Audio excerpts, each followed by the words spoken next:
Hello, we're going to talk about Strengthsfinders today in this module. The goal of this module is, first of all, to increase your understanding of your own individual Strengthsfinders profile so that you can leverage it, so that you can become more productive and deliver outcomes in a better and a more efficient way. Secondly, we're going to talk about Strengthsfinders and becoming a strength-based leader and learning how to run successful teams and organizations in a strength-based manner. Some of you may have seen this illustration, and if not, what I'd ask you to think about, if this was your child and they brought home this type of a report card, where would you get help? What would you want to focus in on as a parent? Most parents would want to focus in on English and reading, the lowest grades. What Strengthsfinder says, in reality, what we need to do is focus and leverage our strengths while at least addressing our weaknesses.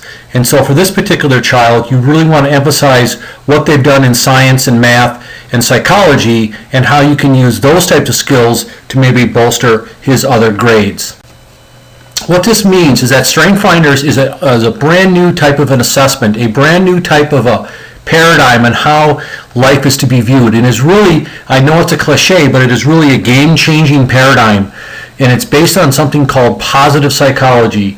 And the three tenets of this are, number one, Strengthsfinders basically says you need to accelerate and leverage that which is your best. Don't focus on your deficits, but focus on what you do the best. Secondly, it says you need to put yourself in position to be successful.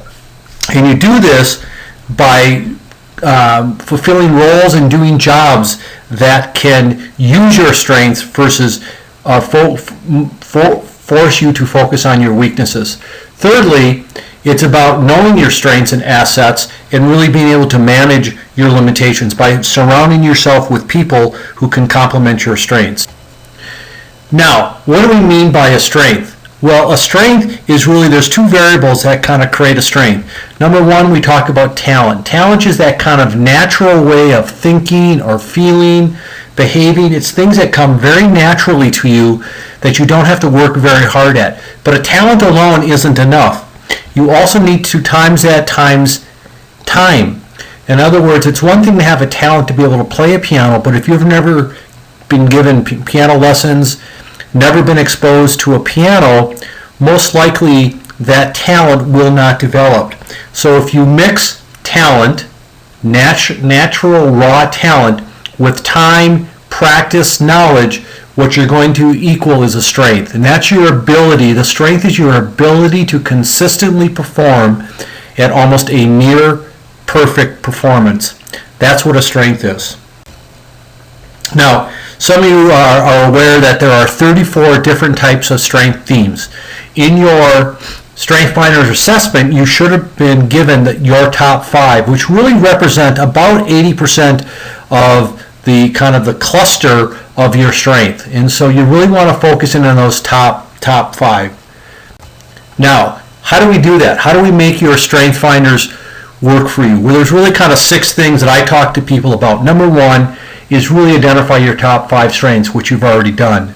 2, really read and study and understand what does it mean to be a maximizer? What does it mean to be a woo person? And really begin to understand not only your strengths individually, but your strengths mixed together.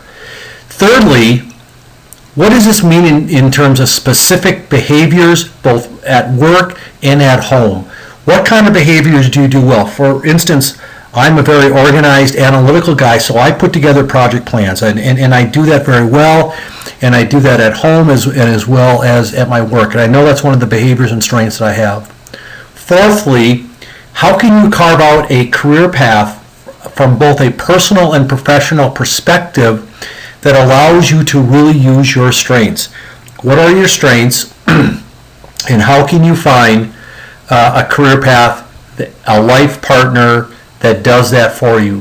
Fifthly, how then can you begin to select organizations and roles that allow you to practice your strengths? And so for me, with my project management, I'm constantly picking roles that allows me to be a project manager, to put together complex plans and to kind of guide teams to wherever they need to be.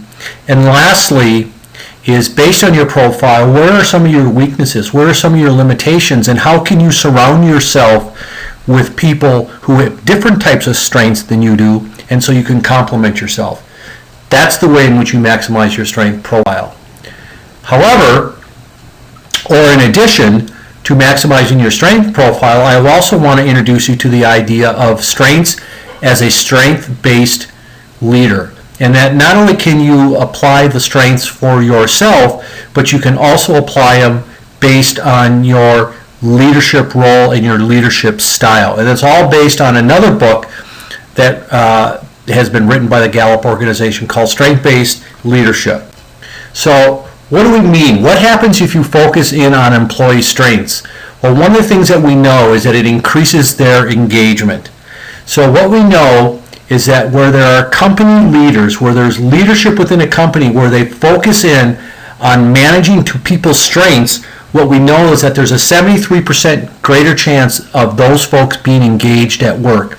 For those companies where the leaders do not focus on strengths, they focus on deficits and weaknesses and things like that, we know there's only a 9% chance of the employees being engaged. But you might want to ask, why is engagement so important? Well, let me tell you.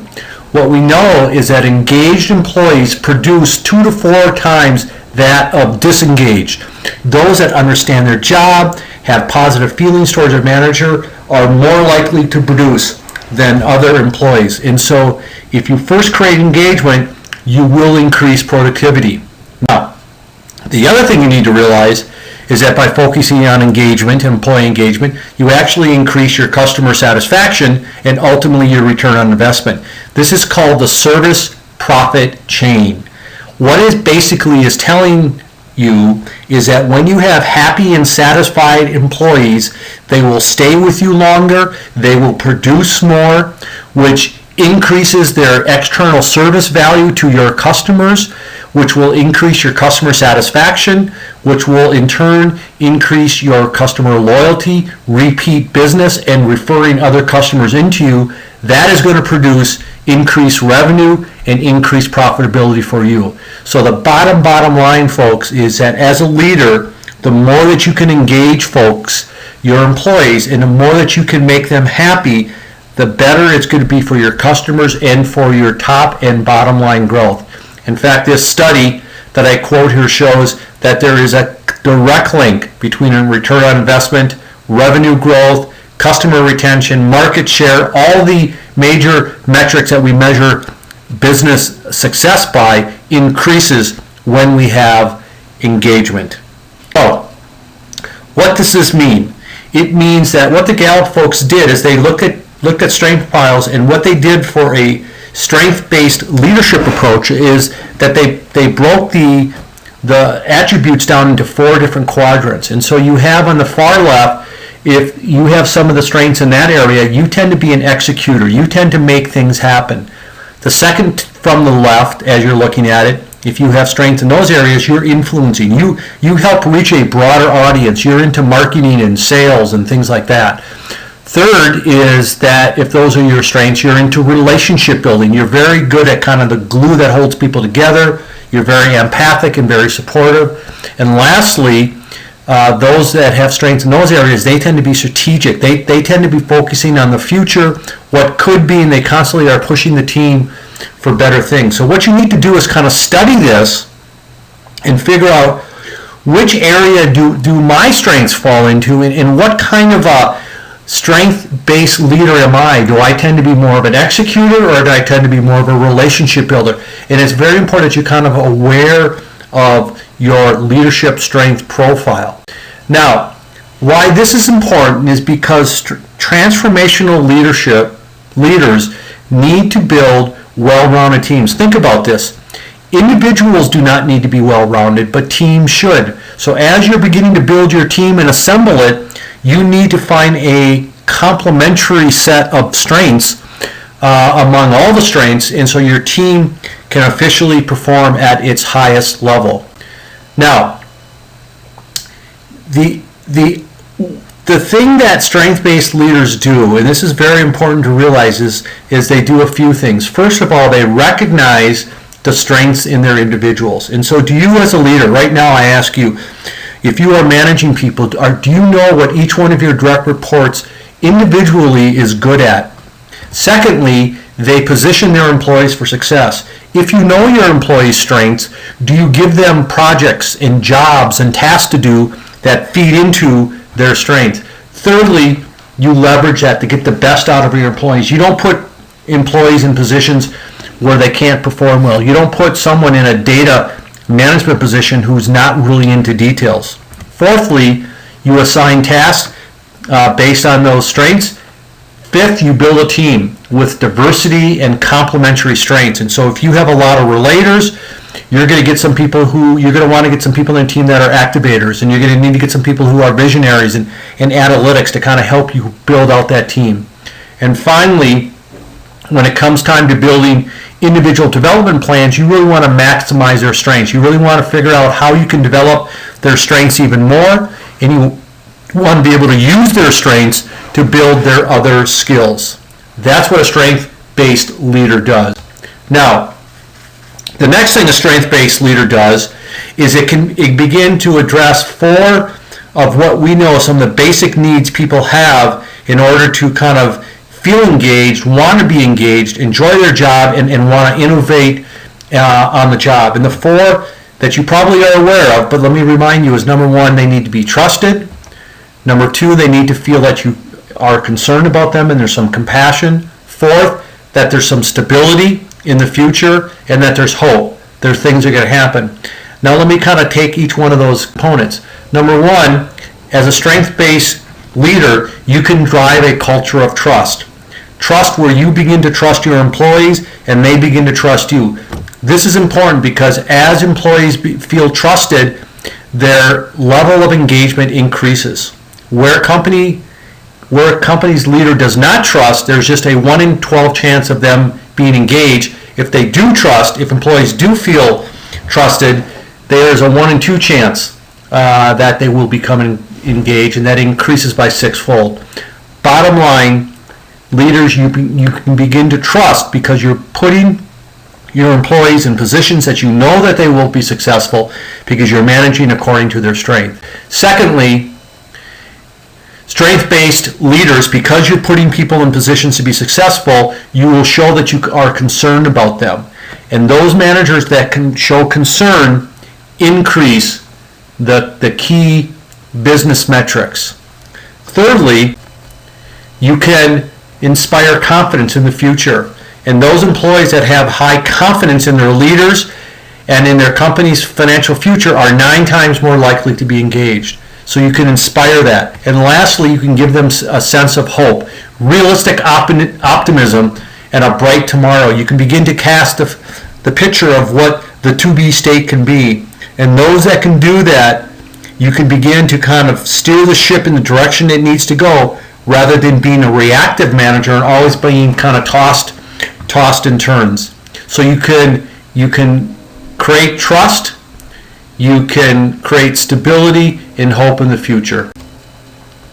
How do you recognize this? If you're feeling pretty convinced by this podcast that you want to become a strength-based leader, how do you assess? How do you know? Let me give you some hints. Number one, what does your employee